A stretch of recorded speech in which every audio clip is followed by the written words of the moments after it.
네, 안녕하십니까. 김범주입니다. 오늘 메타버스의 가능한 발전이라는 주제로 여러분들하고 만나게 됐습니다. 소개해 주셨지만은 아젠다는 메타버스가 다시 돌아온 이유, 그리고 이전과 다른 점, 그리고 무엇보다 저는 메타버스라는 새로운 개념이 우리 사회에 정착이 되고 거기서부터 실질적인 이익을 얻기 위해서는 기업의 역할도 중요하지만은 사용자의 역할도 매우 중요하다고 생각을 합니다. 유저가 없는 서비스는 존재할 수가 없기 때문인데요. 그래서 왜 달라졌는지, 그리고 왜 돌아왔는지, 그리고 어떤 점이 달라졌는지, 그리고 사용자들은 그럼 어떻게 이 현상을 해석하고 이용해야 될 것인지에 대해서 말씀드리고자 합니다. 네, 메타버스는 왜 다시 돌아왔는가? 저는 요즘 메타버스에 대한 담론을 보면은 기업이나 국가나 그리고 업종에 따라 가지고 이 메타버스 현상을 보는 시각이 참 다르다. 활용하는 방법도 다르고 전략도 각자 다르다라는 생각을 많이 하고 있습니다. 그렇게 생각을 하다 보면은 그러면 이게 일반인 이 기사를 보시는 분들은 조금 헷갈릴 수도 있겠다라는 좀 우려도 있었거든요. 왜냐하면 기사를 따로따로 보면은 메타버스가 이런 것 같기도 하고 아니면은 메타버스는 디지털 트윈하고 비슷한 것 같기도 하고 그러면서 다양한 시각들이 지금 병존하고 있기 때문에 어 저는 이런 경우에는 가장 메타버스가 어떻게 시작이 되었는지에 대해서 먼저 짚고 그 원래 오리지널 아이디어가 지금 우리 2021 년에 어떻게 지금 다가오고 있는지 그리고 현상화되고 있는지에 대해서 알아보는 것이 필요할 것 같습니다. 네. 지금 보고 계시는 표지는 여러분들 올해 한 해 정말 많이 말씀을 들으셨을 것 같은 메타버스 로드맵 Accelerated Study Foundation에서 처음 나왔었던 그 보고서의 표지인데요. 이 보고서는 2006 년도에 만들어진 걸로 알고 있고 이 보고서에서 가장 많이 우리한테 알려진 개념은 아마도 라이프로깅, 미러월드, 어그먼티드 리얼리티, 버추얼월드 같은 요런 네 가지 메타버스의 측면일 겁니다. 하지만 사실 이 네 가지 측면은 어떤 하나의 가치를 추구하기 위한 방법론으로서 소개가 된 바가 있는데요. 그 한 가지 가치는 이 메타버스 로드맵이라는 타이틀 밑에 적혀 있는 것처럼 3D 웹으로 가는 길을 만들기 위한 것입니다. 웹은 웹인데 3D로 만들어진 웹이 왜 필요한가? 그리고 어떻게 그것을 구현할 것인가에 대해서 이 보고서에서는 여러 가지 사례를 들면서 보여주고 있는데요. 한 가지 답이 될 수 있는 문장 중에 하나가 비디오 게임과 웹 2.0이 만나면은 어떤 현상이 벌어질 것인가? 그것은 바로 메타버스 현상이다라고 이렇게 설명이 되어 있습니다. 그러면 기존의 웹이 비디오 게임과 만나서 변하게 되는 구현되는 그런 현상은 어떤 것이 있을지 한번 보시죠. 예전에 우리가 쓰고 있던 일반적인 인터넷 인터페이스는 왼쪽과 같은 잘 정돈된 텍스트, 그리고 사진, 그림 이런 것들이 붙어 있는 일종의 문서 형태의 인터넷이었을 겁니다. 이 문서 형태의 인터넷은 많이들 아시는 바와 같이 HTML이라는 방식으로 구현이 되어 있고요. 그리고 어떻게 보면은 컴퓨터의 성능이 낮다고 하더라도 쉽게 브라우징이 가능하고 정보를 검색하고 활용하는 것이 가능하기 때문에 널리 쓰이고 있는 포맷입니다. 하지만 최근에는 하드웨어적인 역량도 많이 발전을 하고 있고요. 그리고 게임 엔진이라든지 3D 컨텐츠를 만들 수 있는 기술들도 많이 달라졌기 때문에 꼭 이런 문서 형식의 인터넷이 아니고 오른쪽과 같은 실제 공간을 표현하는 방식으로도 인터넷을 표현을 할 수 있다라는 가능성에 이제 눈을 뜨기 시작한 거죠. 이렇게 변화가 되는, 그러니까 우리가 소통하고 있던 방법 자체가 시각적으로든 아니면은 어떤 맥락적으로든 변화가 된다 그러면은 아무래도 우리 사회 그리고 소통하는 방식에도 많은 변화가 있을 수 있을 것 같은데요. 아마 기억하시는 분들이 있을지 모르겠지만은 예전에 인터넷 이전에는 PC 통신이라는 것이 있었습니다. 그래서 지금 보시는 이 영화 접속이라는 영화의 한 장면을 보시면은 PC 통신, 컴퓨터를 가지고 전화선으로 연결해 가지고 서로 먼 곳에 있는 사람들하고 편지를 주고받고 그리고 채팅을 하고 그리고 어떤 동호회를 만들어내는 이런 활동들을 통해서 그 이전에는 만날 수 없었던 멀리 떨어진 사람들하고 새롭게 하나의 관심사를 통해서 만나게 되고 그리고 모임을 구성하게 되는 이런 가능성들이 우리 사회에 다가왔었습니다. 네, 그렇게 함으로 해가지고 어떻게 보면 인터넷에 적응할 수 있는 전기가 우리한테 마련됐던 그런 의미 있는 사건이었었는데요.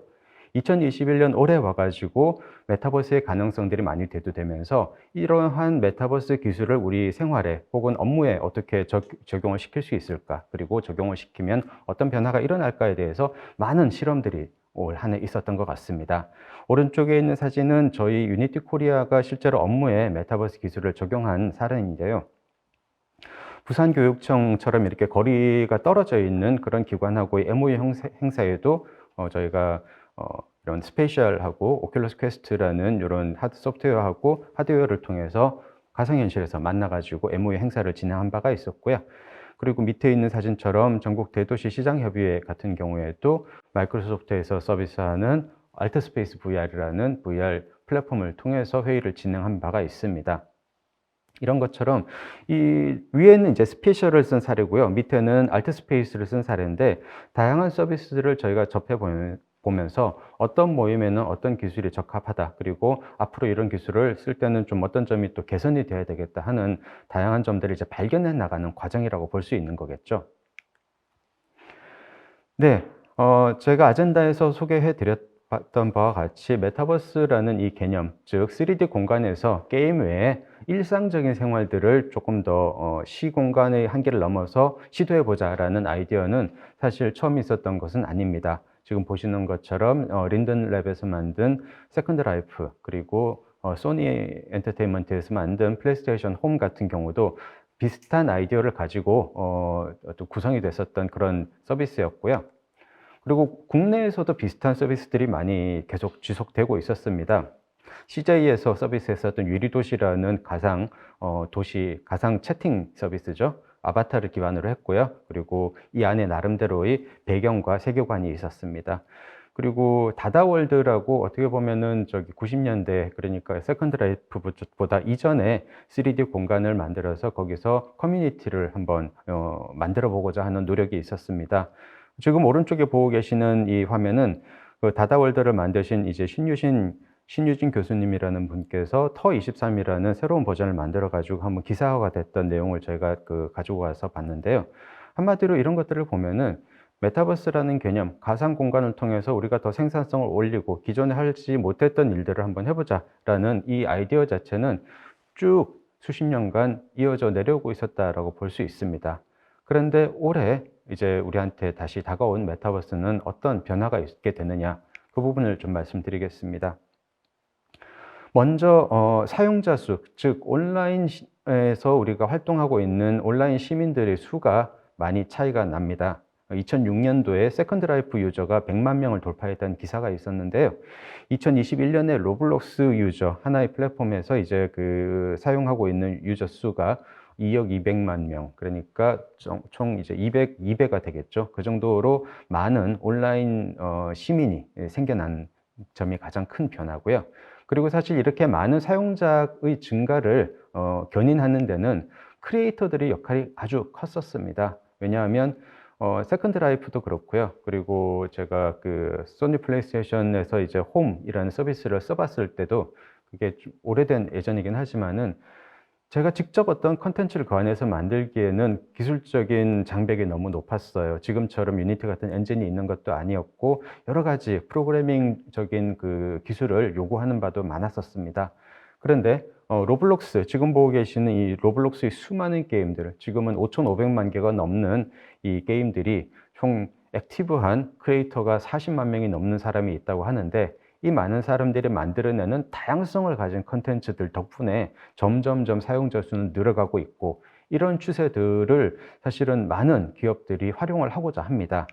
로블록스 외에도 너무나 유명한 마인크래프트, 그리고 최근에 블록체인 기반의 메타버스 서비스를 만들고자 노력하고 있는 샌드박스, 그리고 국내 게임 회사죠. 넥슨에서 얼마 전에 발표하고 이제 서비스를 시작한 프로젝트 MOD 같은 경우에도 결국은 창작자들이 쓸 수 있는 편리한 도구를 제공을 해주고, 그 창작자들이 이 안에서 다양한 컨텐츠를 만들어냄으로써 더 많은 이용자들을 불러 모으기 위한 그런 움직임이었다고 말씀드릴 수 있습니다. 네, 이렇게 사용자들이 선순환 구조를 통해 가지고 점점 많아지고 있는 점이 기존과 달라진 점 중에 하나라고 볼 수 있고요. 그 외에도 다양한 기술적인 그리고 사회적인 변화들이 있었습니다. 저희가 온라인에 점점 이제 기댈 수밖에 없는 이런 팬데믹 상황 같은 것들 절대 빼놓을 수 없을 거고요. 그리고 리얼타임 엔진, 게임 엔진의 발전을 통해 가지고 3D 콘텐츠를 만드는 과정이 아주 쉬워졌습니다. 특히 VR이라는 기술 자체는 2000년대 초반에는 사실은 아주 대중화되기는 거리가 있는 그런 기술이었고요. 최근에는 이제 한 40만 원에서 30만 원대로 구입할 수 있는 저렴한 VR 기기들, 오큘러스 퀘스트 같은 것들이 나오기 시작하면서 이쪽도 어떻게 보면은 가상 현실 그리고 가상 월드를 더 실감나게 즐길 수 있는 중요한 기술 중에 하나로 우리한테 다가오고 있습니다. 그리고 그때 없었고 지금은 있는 또 하나의 기술은 블록체인 기술이 있겠죠. 요즘 핫한 NFT도 역시 블록체인에 기반을 두고 있는 가치 교환 체계라고 볼 수 있고요. 이러한 요소들 덕분에 이번에 메타버스는 좀 더 경제적으로 현실과 연결되어 있고, 그리고 VR이라든지 MR 같은 기술을 통해서 좀 더 실감나게 우리한테 다가오는, 그러니까 이전의 메타버스 서비스 세컨드 라이프라든지 다다월드라든지 이런 되게 그때 당시로서는 혁명적인 서비스였었지만은 그 가상 세계는 어쨌든 우리는 창문을 통해서 볼 수밖에 없었습니다. 평면화된 화면을 통해서밖에 볼 수가 없었지만은 지금은 AR 앱 같은 것들도 모바일에서 많이 쓰고 계시고, 그리고 VR도 훨씬 더 쉽게 우리가 가서 이제 쓸 수 있는 정도로까지 가격이 내려갔기 때문에 이전하고 달라진 점이다라고 말씀드릴 수 있겠습니다. 하지만은 이 메타버스 현상을 누구나 다 희망적으로 보고 있는 것 같지는 않습니다. 여러 가지 논란들이 있는데요. 거기에 대해서 저 나름대로의 맥락을 좀 짚어가면서 말씀드리고자 합니다. 얼마 전에 페이스북이 회사 사명을 메타로 바꾸고 본격적으로 메타버스 컴퍼니가 되기 위한 대장정으로 들어갔습니다. 거기서 얼마 전에 그 페이스북 커넥트에서 발표했었던 마크 주커버그의 비전은 자기들이 만들고 있는 그 메타에서 만들고 있는 호라이즌 월드라는 VR 기반의 메타버스 플랫폼이죠. 이 플랫폼을 통해서 이 안에서 지금 보고 계시는 것처럼 다양한 활동들, 그리고 다양한 생산 활동들까지 할 수 있도록 만들겠다. 그리고 그것을 기반으로 VR 인구를 10억 명까지 늘려가지고 그것을 기반으로 많은 사람들이 VR 안에서 더 많은 이익과 그리고 어떤 효율을 추구할 수 있도록 하겠다라는 것이 마크 주커버그의 비전이었고요. 그 세션이 끝나고 난 후에 메타의 기술 고문이죠. 존 카맥이라는 전설적인 게임 개발자분이 한 내용은 그 다음 세션으로 이렇게 말씀해 주신 내용은 좀 요지가 이렇습니다. 나는 메타버스를 믿고 있지만 이런 메타버스라는 것은 이것을 만들겠다고 처음부터 생각해서 만들 수 있는 개념이 아니고 필요한 여러 기반 기술들이 자연스럽게 모여서 형성되는 그런 개념에 가깝다. 어떻게 보면은 마크 주커버그 CEO하고는 약간 결이 다른, 접근 방법이 다른 그런 의견을 내놓은 것 같아요. 이때 존 카맥이 예로 든 게 이 존 카맥이 만들었던 전설적인 게임들, 둠이라든지 퀘이크라든지 그런 3D 게임을 어떻게 보면은 문을 열었다라고 볼 수 있는데요. 그걸 통해서 FPS라는 장르가 생겼지만은 자기는 열심히 게임을 만들었을 뿐이지 FPS라는 장르를 만들려고 했던 것은 아니다라는 이야기를 했었습니다. 그런 것처럼 우리가 의식적으로 이걸 만드는 게 아니고 자연스럽게 자기가 원하는 재미있는 것, 그리고 자기가 원하는 가치 있는 것을 만들다 보면은 메타버스도 우리한테 다가오지 않겠느냐라는 그런 말씀을 해 주신 바가 있는데요. 이런 것들이 어떻게 보면 접근 방식에 있어 가지고의 두 가지 입장의 차이가 되는 것 같습니다. 또 한 가지 어떻게 보면은 논란의 어떤 여지가 되고 있는 부분은 게임 업계에서 NFT라든지 블록체인을 도입을 하게 되면서 여러 가지 의견들이 엇갈리고 있는 것 같습니다. 플레이 투 원, 그러니까 돈을 내면서 플레이하는 게 아니고 플레이를 하면서 자기가 돈을 벌 수 있다는 이 획기적인 모델 같은 경우에도요. 사실은 블록체인 기반이 들어오게 되면서 기술이 들어오게 되면서 엑시 인피니티 같은 이런 게임들이 화제가 되고 있고, 또 오른쪽에 보시는 것처럼 이런 게임을 가지고 실제로 생계를 유지하고 있는 어떤 그 동남아에서 이제 실직자분들도 있다고 하시는데, 이런 현상들 역시도 약간 비판적으로 보시는 분들 입장에서는 이전에 이미 있어 왔던 그런 현상이다라고 하는 거죠. 사실 우리나라에서도 많은 온라인 게임들이 그것을 통해서 수익을 얻을 수 있는 구조가 완전히 법적으로 보장된 건 아니지만은 일정 부분 회색지대에 머물러 있기는 하지만은 그런 현상들이 없었던 것은 아니고요. 그래서 이런 부분들이 과연 이 게임을 하면서 돈을 벌 수 있는 모델이 들어갔을 때 이게 게임이 그대로 게임으로 남을 수 있을 것인가에 대한 의문들이 존재하고 있는 것 같습니다. 하지만 여전히 메타버스는 하나의 회사가 독점을 하는 구조로 가면 안 된다는 데는 모든 업계, 모든 기업들이 동의를 하고 있습니다. 하나의 기업이 독점을 하지 못하게 하기 위해서는 상호 운용성이라는 개념이 필요한데요. 그래서 제페토라든지 샌드박스라든지 어떤 로블록스 같은 다양한 어떤 메타버스 서비스에 있는 아바타 그리고 아이템, 가치 같은 것들을 서로 교통할 수 있고 가지고 다닐 수 있도록 하기 위해서는 블록체인 기술이 반드시 필요하다라고 보는 것이 업계의 정설입니다.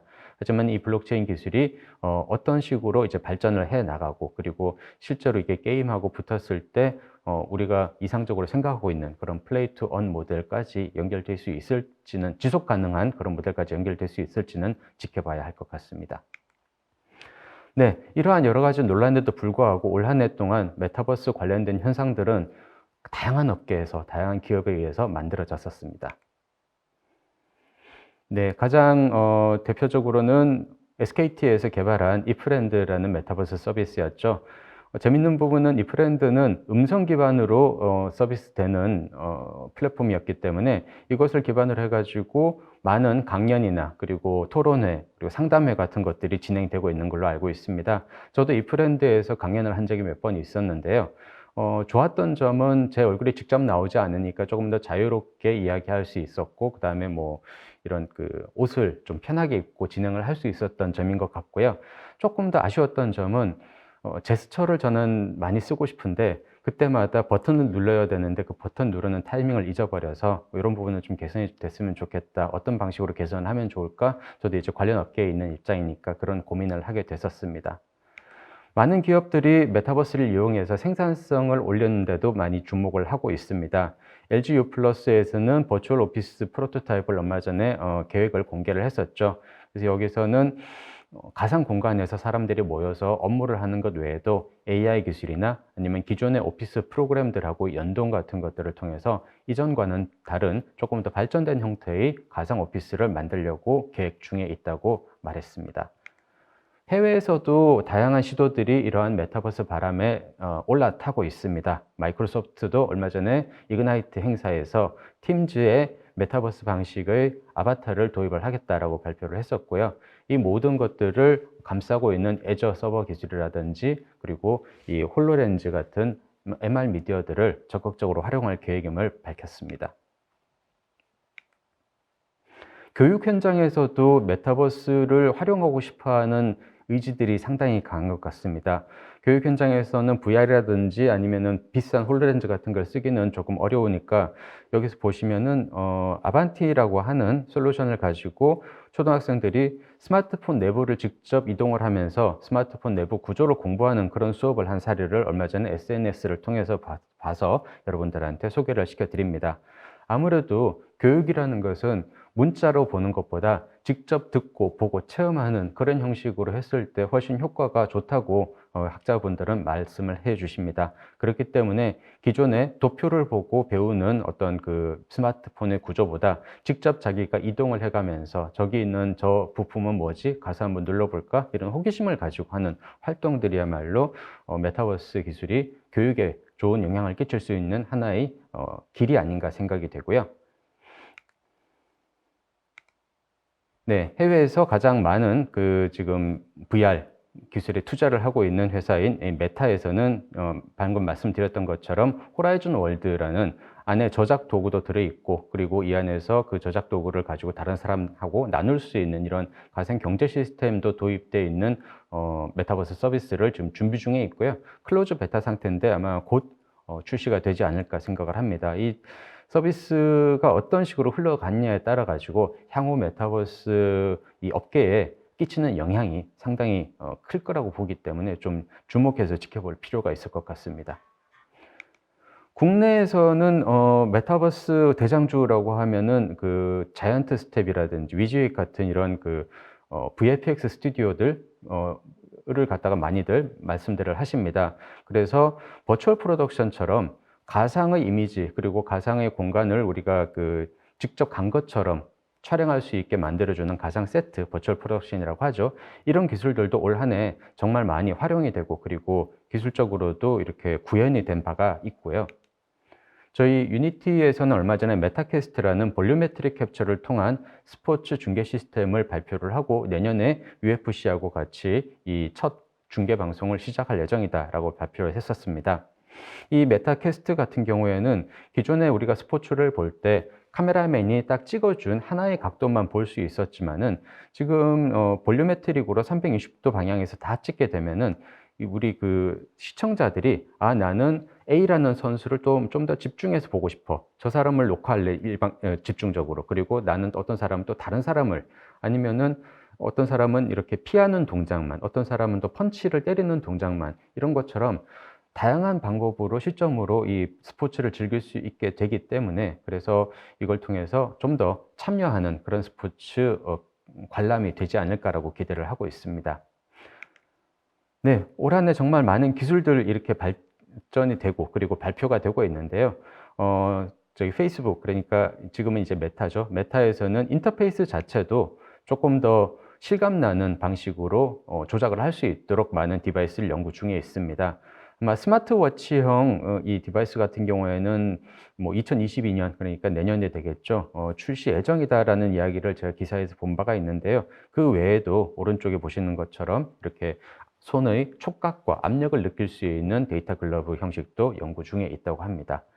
네, 지금까지 올 한 해 동안 있었던 다양한 메타버스 현상들, 메타버스라는 가상의 세계를 통해서 우리가 좀 더 이익을 얻고자 하는 이 아이디어를 실제로 기업별로 어떻게 접근을 하고 있는지에 대해서 쭉 말씀을 드렸는데요. 정리를 해보자면은 저는 이 메타버스 현상들이 크게 봤을 때 플랫폼으로 접근하는 움직임이 있고 그 다음에 솔루션으로 접근하는 움직임이 있다 이렇게 말씀드릴 수 있겠습니다. 플랫폼으로 접근을 하는 SKT라든지 아니면은 그 메타 같은 회사에서는 아바타를 기반으로 해서 가상 세계를 만들고 그 안에서 크리에이터 이코노미 그러니까 창작자 생태계를 운영을 해가지고 점점 그 많은 서비스의 볼륨을 키워가려고 하는 목적을 가지고 있고요. 그리고 메타캐스트라든지 버추얼 프로덕션이라든지 다양한 어떤 그 기술을 통해 가지고 기존에 하던 활동들, 어떤 기존에 하던 경제 활동들이지만 더 빠르게 그리고 더 저비용을 통해 가지고 구현할 수 있도록 노력을 하고 있는 움직임도 분명히 있습니다. 사실 어떻게 보면은 아까 마크 주커버그와 존 카맥의 의견이 조금 달랐다라고 말씀드렸었는데요. 마크 주커버그의 의견은 약간 더 솔루션 쪽에 가깝지 않을까라는 생각은 하고 있습니다. 각자가 자기가 잘할 수 있는 컨텐츠를 새로운 기술을 통해서 만들다 보면은 점점 메타버스에 다가갈 것이다 라고 생각할 수 있는 거겠죠. 네, 그러면 이런 다양한 관련 솔루션 기술들을 통해 가지고 무엇이 달라질 수 있는가? 저는 생산성이 가장 먼저 우리가 신경 써 봐야 될 부분이라고 생각을 합니다. 지금 보고 계시는 혼다 실시간 시각화 스튜디오 같은 경우에는 유니티 에디터를 아주 단순화시켜서 유니티를 배우지 않은 사람들도 일단은 혼다의 그 자동차 디자이너 분들이 되겠죠. 이 디자이너 분들이 자기가 만든 디자인을 직접 도로에서 주행시켜 보고 다양한 시간대, 다양한 날씨, 그리고 다양한 조건에서 봤을 때도 여전히 우리 그 디자인이 괜찮은가를 확인해 볼 수 있는 이런 장치로서 활용을 하고 있는데요. 어찌 보면은 예전에는 이런 게임 엔진을 직접 활용해서 솔루션을 만들려고 그러면은 많이 공부를 해야 되고 아니면은 다른 잘하는 업체랑 같이 이렇게 공동 협업을 해야 되는 그런 현상이 있었지만은 최근 아주 쉬워져서 지금 보시는 것처럼 이런 그 어떻게 보면 디지털 카탈로그 같은 경우도 지금 유니티 포마를 지금 보고 계시는데 이런 것처럼 자기 모델을 올려가지고 다양한 조건에 맞춰서 견적을 내고 그리고 옵션을 바꿔보는 이런 것들도 기술 없이 가능해지는 단계까지 지금 발전을 하고 있습니다. 네, 다양한 변화들이 있는데 저는 그 중에서 XR 그러니까 VR 디바이스에 대한 부분을 우리가 계속 신경을 써서 봐야 될 것 같습니다. 오큘러스 퀘스트가 얼마 전에 그 1,000만 대 출하됐다라는 뉴스를 본 적이 있는데요. 이 퀄컴 CEO가 이제 그 자기네들 이 회사의 그 어떤 그 성적을 발표할 때 나왔던 이야기입니다. 그래서 이러한 이때까지는 사실은 가격이라든지 기술적인 미완성된 부분들 때문에 VR 디바이스나 XR 디바이스가 우리 생활에 가까이 다가오지는 오기에는 어려운 점이 있었는데요. 이런 부분들이 점점 해결돼 나가고 있는 것이 아닌가 생각을 합니다. 그리고 또 한 가지 달라진 점, 우리가 3D 어셋을 만들 때 쓸 수 있는 기술들이 아주 쉬워졌습니다. 지금 보고 계신 요 사례들은요, 제가 직접 지금 한강공원에서 조각 전시회를 하고 있는데, 그 전시장에 가서 제 스마트폰을 가지고 라이다 센서로 스캔을 해가지고 한번 유니티로 옮겨 본 사례입니다. 그래서 이런 것들을 보시면은 우리가 예전에는 모델링을 우리가 원하는 형태로 만들어 가지고 디지털 월드 안으로 가지고 들어오려 그러면은 상당히 많은 기술이 필요했었지만 이제는 그렇지 않다라는 거죠. 또 한 가지 맥락이 달라지는 기술 중에 하나는 VR과 AR의 접점인 것 같습니다. 예전에는 그 VR 시장보다 AR 시장이 훨씬 더 커질 것이다 라는 전망들이 많았었는데요. 사실 요즘은 그 의미가, 그 구분을 하는 의미 자체가 조금은 희석되고 있는 것 같습니다. 왜냐하면 이 VR 헤드셋에 외부 카메라가 달리기 시작하면서 오큘러스 퀘스트에는 이제 4개의 카메라가 달려 있고, 최근에 나오는 윈도우즈 믹스드 리얼리티 디바이스들, 그러니까 HP 리볼브 같은 거에도 다 4개 이상의 카메라가 달려 있습니다. 그것을 통해서 외부를 그대로 보면서 그 위에다가 컴퓨터에서 만들어내는 이미지를 합성을 시켜서 AR하고 똑같은 효과를 내고 있는 거죠. 이렇게 말씀을 하십니다. 지금 메타에서 프로토타입으로 발표를 한 프로젝트 캄브리아라는 디바이스가 있습니다. 내년에 나올 예정이라고 하는데요. 이 내년에 나올 캄브리아라는 그 헤드셋은 VR과 AR을 겸한 그런 기능을 가지고 있는데, 외부 카메라의 역할이 매우 중요하다고 합니다. 그래서 현재는 오큘러스 퀘스트 같은 경우에 왼쪽에 보시는 것처럼 외부 조망을 했을 때 흑백으로 밖에 볼 수가 없고, 화상 자체도 살짝 일그러져 있는 느낌이지만은 프로젝트 캄브리아 같은 경우에는 그거보다 훨씬 더 선명하고 컬러로 되어 있는 영상이기 때문에 거의 AR 헤드셋을 끼고 다니는 것처럼 편리하게 사용할 수 있을 것이라고 다들 기대를 하고 있습니다. 이 캄브리아라는 어떤 그 진화의 한 단계가 그렇다고 합니다. 생명체한테 눈이 생기면서 종의 다양성이 폭발한 그런 시기라고 하는데요. 아마 메타에서 노리는 바도 VR에 카메라를 달기 시작하면서 이 안에서 쓸 수 있는 서비스의 수가 늘어나기를 바라고 있는 것이 아닌가, 그렇게 예측이 됩니다. 이 기능을 통해 가지고 많은 우리가 새로운 경험들을 만들 수 있는데요. 저희 유니티 랩스에서 어떤 직원분이 테스트한 사례를 보면은, 보시는 것처럼 완전히 현실을 위에다가 바로 그 가상의 레이어를 갖다 덮어 가지고 다양한 활동들을 쉽게 할 수 있는 것을 보실 수가 있고요.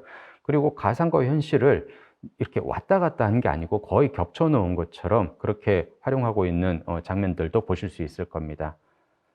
네, 한번 잠깐만 보시죠.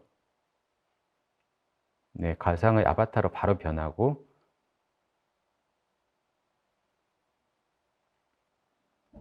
네, 이렇게 아주 스무스하게, 심리스하게 가상과 현실을 왔다 갔다 할 수 있는 기술인데요. 저도 요 기술을 통해 가지고 피아노를 연습한다든지, 아니면은 가상의 어떤 그 로봇 암 같은 것들을 저희 오피스에 한번 배치를 해 본다든지 같은 활동들을 한번 해 보고 있는데, 상당히 발전 가능성이 높은 기술이라고 말씀드릴 수 있겠습니다. 이외에도 기술적으로 발전하고 있는 부분은 가상 공간을 AI의 트레이닝 도구로 사용하고 있는 현상입니다. 지금 보고 계시는 이 토이오라는 소니에서 만든 교육용 로봇 같은 경우에는 지금 로봇들이 축구를 하고 있는 그런 AI를 훈련을 받고 있는데요. 이렇게 된 훈련 결과를 통해 가지고 실제 제품에 적용을 시키면은 우리가 가상 공간에서 훈련시켰던 내용을 그대로 현실 공간에 접목을 시킬 수 있기 때문에, 아까 제가 말씀드렸던 플랫폼과 솔루션이라는 두 가지 메타버스 접근법 중에서 솔루션 쪽에 해당한다고 볼 수 있을 것 같습니다. 그 외에도 로봇 암을 훈련시키는데도 가상 공간을 활용하는 경우가 많이 늘고 있습니다. 스마트 팩토리 사례들 역시 계속 노하우가 늘기 시작하면서 늘어가고 있는데요. 지금 보고 계시는 화면은 하이얼 공장에서 활용하고 있는 로봇 암 훈련을 장면하고, 그리고 그 훈련된 로봇 암의 파라미터를 조정해서 생산 속도라든지 다양한 어떤 옵션을 조정하는 장면을 보고 계십니다. 네. 이때까지 사례들 보여드렸고요. 그리고 그 사례들을 만들어내는 다양한 기술들의 변화 보여드렸는데, 지금은 이제 앞으로는 어떤 식으로 이 흐름이 계속 이어나가게 될지에 대해서 말씀드리고자 합니다. 저는 우리 사회가 지금 메타버스라는 개념이 무엇을 할 수 있게 되었는가에 대해서 인식을 하고 있는 단계에서 다양한 시도를 하고 있는 단계로 넘어왔다고 생각을 합니다. 그래서 플랫폼을 추구하는 방식으로 시도를 하고 있기도 하고요. 그리고 개별 솔루션을 추구하고 있기도 합니다. 그리고 이 과정에서 새로운 디바이스에 대한 거부감이 해소되기를 기대하고 있습니다. 이 부분이 참 중요한데요. 물론 이 시도 단계가 어느 정도 시간이 지나고 나면은 정착 단계까지 넘어가서 완전히 생활화되는 그런 단계까지 이루어지겠지만은 이 과정, 시도 단계에서 다양한 실패도 있을 수 있고요. 그리고 디바이스에 대한 거부감들, 특히 VR 헤드셋을 쓰는 분들 중에서는 멀미라든지 무게 같은 것들 때문에 불편함을 호소하는 분들이 많이 계십니다.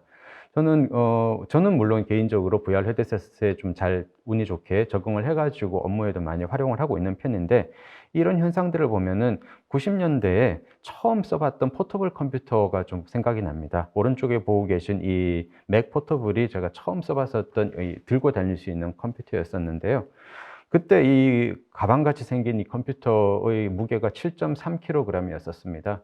지금 우리가 쓰고 있는 노트북하고 비교가 안 되는 그런 무게였었죠.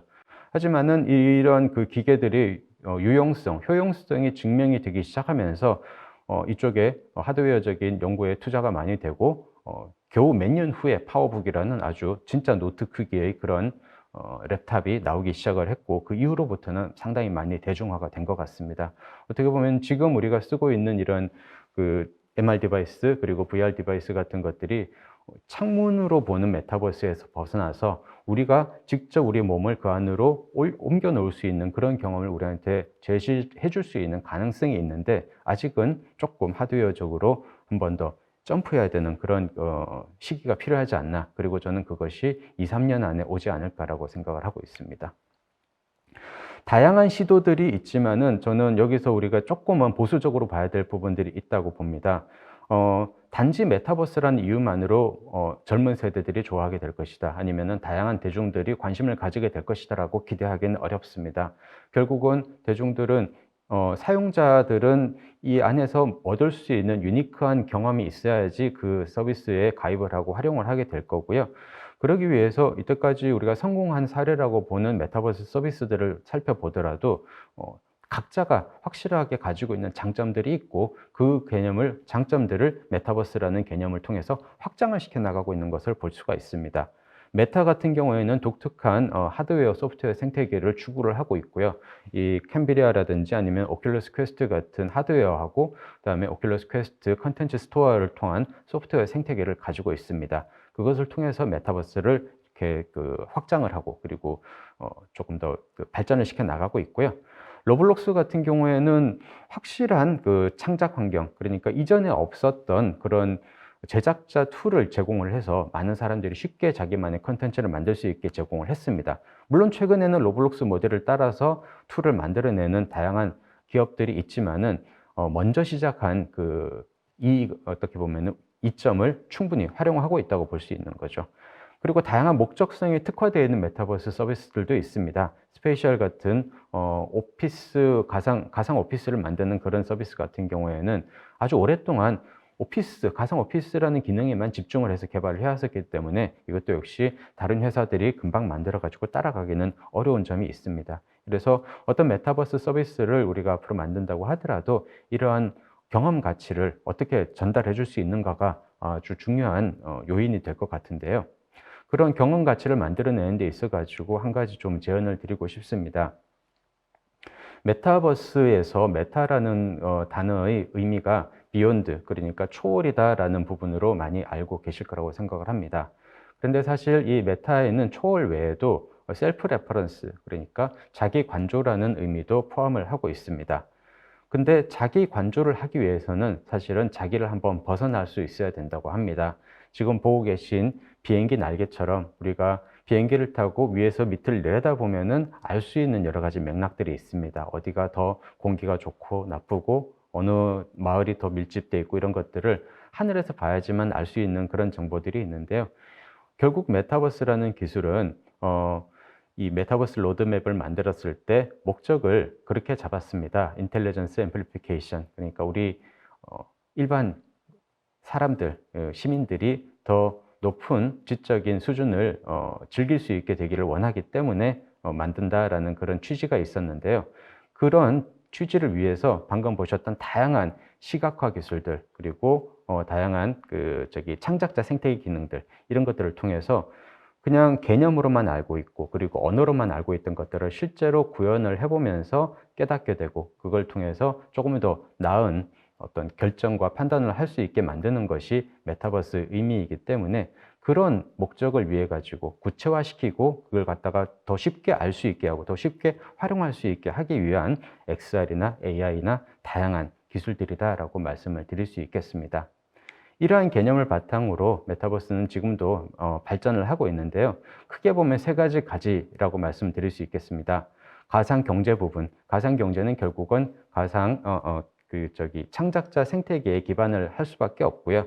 그리고 다양한 실시간 시각화, 아직도 우리는 숫자라든지 아니면 문자로 이루어진 정보가 너무 많습니다. 그 많은 컨텐츠들, 문자나 아니면 숫자와 같은 추상적인 형태로 만들어져 있는 컨텐츠들을 더 쉽게 볼 수 있게 만드는 시각화 기술들 역시 계속 발전을 하게 될 거고요. 그리고 이 모든 것들이 합쳐져서 어떤 연결된 의미, 컨텍스트를 만들어내는 이것이 바로 이제 세계관이라든지 스토리를 느낄 수 있는 부분이 될 텐데요. 결국은 사람들이 이 메타버스 안에서 효용성을 추구하거나 아니면 이 안에서 어떤 나만의 의미를 추구하는 두 가지 중에 하나가 필요합니다. 플랫폼 같은 경우에는 의미를 추구하는 쪽으로 가고 있다고 볼 수 있고요. 그리고 솔루션 같은 경우에는 효용을 추구한다는 방향으로 볼 수 있는데 이 모든 것들이 연결되는 컨텍스트를 만들어내는 방향으로 발전을 하고 있다고 볼 수 있겠습니다. 네, 다양한 방법으로 저는 메타버스 기술을 현실 생활에서 활용하는 부분을 추천드립니다. 그래서 이렇게 지금 아직까지는 개념은 많이들 알고 계시지만 이게 내 생활하고는 별로 상관이 없다라고 생각을 하시는 분들이 많을 텐데요. 근데 지금 보고 계신 이 아티스트처럼 모델링을 할 때 메타버스 기술, 그러니까 VR 기술들을 활용을 해서 더 쉽고 빠르게 모델링을 하는 이런 업무에서의 활용 방법이라든지 아니면은 컨텐츠를 만들 때 지금 보고 계시는 화면은 이제 우아꽃이라는 유튜브 스트리머가 직접 만든 VR 상황극 드라마의 한 장면인데요. 이런 것들을 통해서 영상 컨텐츠들도 기존보다 훨씬 더 쉽고 재밌게 즉흥적으로 만들 수 있는 그런 가능성들도 있기 때문에 저는 이런 노력들을 통해 가지고 많은 분들이 메타버스 기술을 생활과 업무에 접목을 시켜 나가 주시기를 한번 권해 드리고 싶습니다. 이런 다양한 지금 오늘 보여드렸던 사례들은 대부분 유니티로 만들어져 있고요.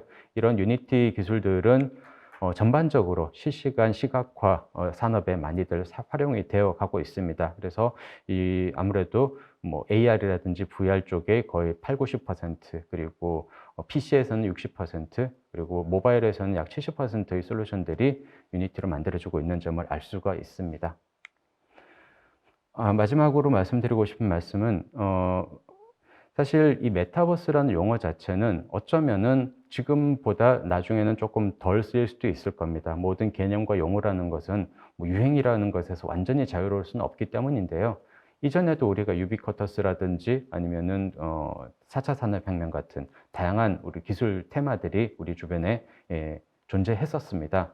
하지만은 저는 메타버스라는 용어의 붙임과는 상관없이 큰 메타버스라는 이 흐름을 만들어낸 맥락은 절대 변하지 않을 거라고 생각을 합니다. 그 이유가 뭔가 하면은 우리가 개발하고 있는 모든 이 기술 솔루션들의 목적은 우리를 좀 더 감각적으로 만들 수 있게 하기 위한 것이거든요. 그래서 오른쪽에 있는 이 벨이 처음 전화기를 만들어서 테스트할 때 장면을 보시면은 이 당시에만 해도 사람들은 전화기보다 전보를 더 선호했다고 합니다. 왜냐하면 전화기는 그때 당시에 잡음도 많았었고요. 그리고 연결되는 지점도 지금처럼 많지 않았기 때문에 그런데요. 하지만은 정보 전달 위주의 정보보다 결국은 감각적으로 정보를 전달할 수 있고 그리고 말투라든지 뉘앙스까지 느낄 수 있는 전화 쪽으로 사람들은 끌릴 수밖에 없게 되는 것 같습니다. 그것은 TV의 어떤 발전 역사를 봐도 마찬가지고요. 그런 것처럼 지금도 우리가 많은 부분을 인터넷에서 시각화를 통해서 쉽게 그리고 좀 더 빠르게 접근을 하고 있지만은 앞으로는 우리 인터넷에 있는 정보를 훨씬 더 다양한 방법으로 시각화시키고 그리고 실감화시키고 그리고 그것을 메타버스라는 큰 테마에 맞춰서 다른 사람들과 연결시킬 수 있는 그런 방향으로 발전해 나가는 흐름만은 변하지 않을 거라고 말씀을 드리고 싶습니다. 네, 이러한 맥락에서 여러분들도 이 메타버스 기술을 다양한 목적으로 활용을 해서 많은 성공을 이루시기를 바라면서 오늘 준비한 내용 모두 마치도록 하겠습니다. 감사합니다.